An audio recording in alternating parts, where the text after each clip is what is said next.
حضور نبی مکرم شفیع معظم صلی اللہ تعالی علیہ وآلہ وسلم نے جب پہلا سفر ملک شام کی طرف کیا تو شام ملک سے پہلے ہی ایک عیسائی راہب کا ڈیرا آتا تھا۔ نبی پاک علیہ السلام نے اس ڈیرے کے سامنے جو میدان تھا جب اس میں قدم مبارک رکھا تو وہاں پر میدان میں جتنے درخت تھے، جتنے پتھر تھے، وہ سارے کے سارے نبی پاک علیہ السلام کو سجدے میں گر گئے۔ نبی پاک علیہ السلام کو لم یبقا شجر ولا حجر الا خر ساجدا، گر گئے رسول کو سجدہ کرنے کے لیے۔ امام ترمذی رحمۃ اللہ علیہ نے اس حدیث مبارکہ کو نقل کیا ہے۔ ابن عباس رضی اللہ تعالی عنہ فرماتے ہیں کہ ملک یمن سے ایک وفد آیا نبی پاک علیہ السلام کی خدمت میں، اور وہ لوگ کہنے لگے کہ اے ابو القاسم، ہم کوئی چیز چھپا کر آئے ہیں آپ کا امتحان لینے کے لیے۔ آپ سرکار نے ارشاد فرمایا یہ بات تو لوگ کاہنوں سے کہتے ہیں جو کہانت اٹا سٹا لگا کر غیب کی خبریں بتانے کی کوشش کرتے ہیں، تو ارشاد فرمایا الکاہن والمتکہن والکہانۃ فی النار، کاہن بھی اور اپنے آپ کو کاہن کہلوانے والا بھی اور کہانت، یہ سب جہنم میں ہیں، دوزخ میں ہیں، آگ میں ہیں۔ ان لوگوں نے کہا تو پھر ہمیں کیسے پتہ چلے کہ آپ اللہ کے نبی ہیں؟ تو آپ صلی اللہ علیہ وسلم نے وہاں پر کینکریوں کو پکڑا مٹھی میں،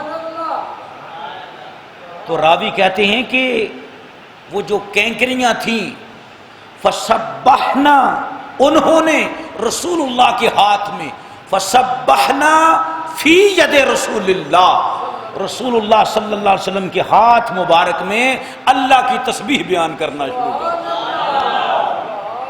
جب تسبیح بیان کی وَقُلْنَا، اور انہوں نے کہا نَشْهَدُ أَنَّكَ رسول اللہ، ہم کینکریاں گواہی دیتی ہیں کہ آپ اللہ کے سچے رسول ہیں۔ اس حدیث مبارکہ کو حکیم ترمذی نے نقل کیا ہے۔ میرے عزیز دوستو، پہاڑ، یہ تو تھی کینکریاں، پتھر، پہاڑ حضرت سیدنا علی المرتضیٰ رضی اللہ تعالی عنہ ارشاد فرماتے ہیں، اور حضور علیہ السلام ارشاد فرماتے ہیں کہ مکہ المکرمہ میں ایک پتھر تھا، بیست کی راتوں میں جب میرا گزر ہوتا تو مجھے دور سے سلام عرض کیا کرتا تھا، اور فرمایا اس پتھر کو میں آج بھی پہچانتا ہوں۔ نبی پاک صلی اللہ علیہ وآلہ وسلم کی عمر مبارک 6 سال کی تھی جب آپ وہ شہر میں آئے جو بعد میں مدینہ بنا تھا، یثرب، اپنی اماں جان سیدہ آمنہ سلام اللہ علیہا کے ساتھ۔ تو وہاں نبی پاک علیہ السلام 1 مہینہ تک ٹھہرے، یا 2 مہینے نبی پاک علیہ السلام وہاں پر ٹھہرے۔ تو آپ فرماتے ہیں وہاں پر ایک تالاب تھا، میں وہاں پر تیراکی کیا کرتا تھا، تو اس کے دوسرے کنارے پر ایک پتھر تھا، میں جب بھی تیرنے کے لیے آتا تو وہ دور سے عرض کرتا السلام علیکہ یا رسول اللہ۔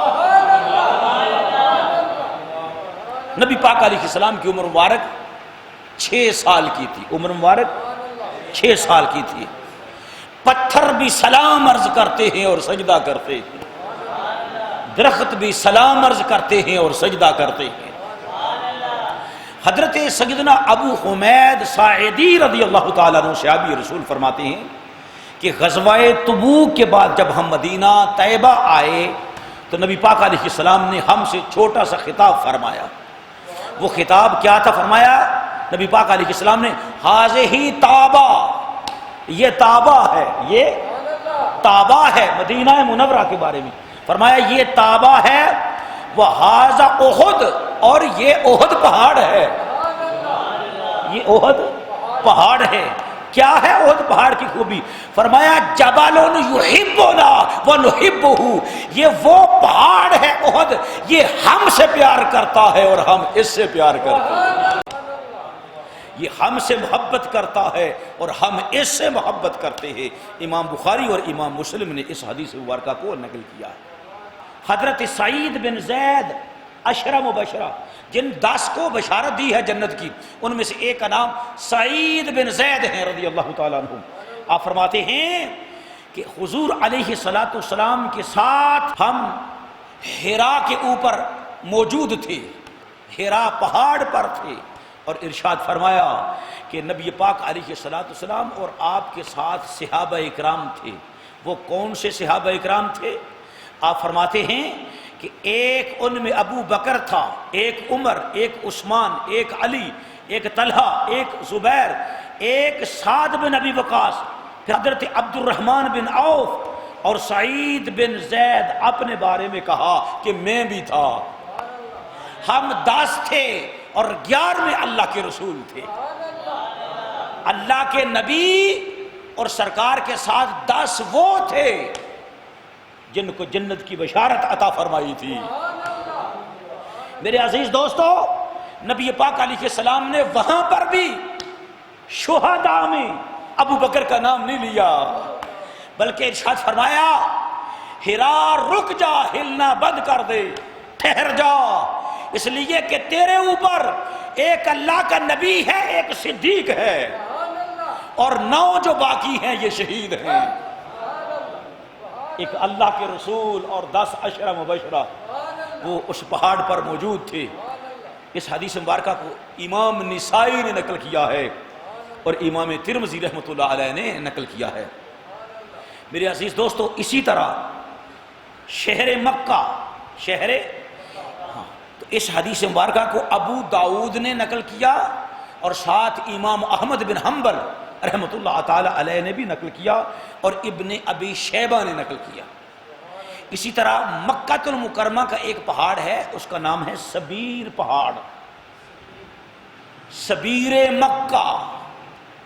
وہاں پر نبی پاک علیہ الصلوۃ والسلام جلوہ فرما تھے تو وہ پہاڑ بھی ہلنے لگا، وہ پہاڑ بھی اتنا ہلا وجد میں آ گیا کہ اس کے پتھر زمین پر گرنے لگے۔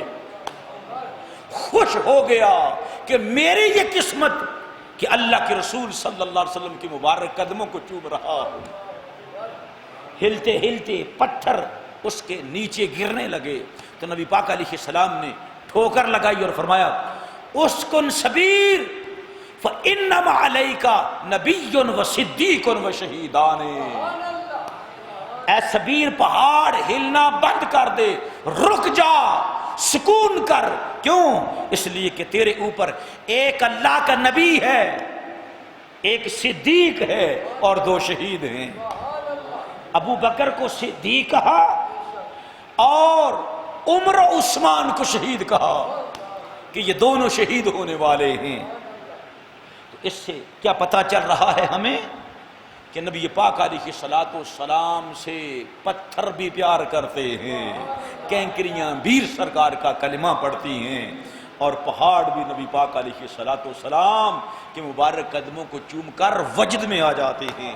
اللہ تعالیٰ سے دعا ہے کہ اللہ رب العزت ہمیں بھی نبی پاک علیہ الصلوۃ والسلام سے والہانہ عقیدت عطا فرمائے اور والہانہ محبت عطا فرمائے۔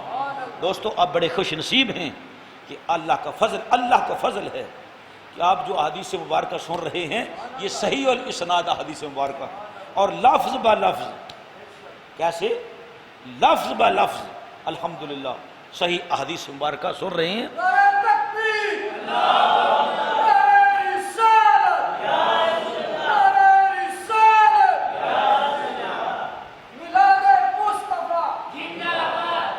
کیوں کہ احادیث مبارکہ کا صحیح الاسناد احادیث مبارکہ کا اہتمام بہت کم کیا جاتا ہے، اس لیے اہتمام کیا ہے تاکہ آپ لوگ احادیث مبارکہ سماعت فرمائیں وہ چیزیں جو صحابہ نے رسول اللہ کو کرتے ہوئے دیکھا یا نبی پاک علیہ السلام کو بولتے ہوئے دیکھا ہے۔ اللہ تعالی ہم سب پہ رحم فرمائے۔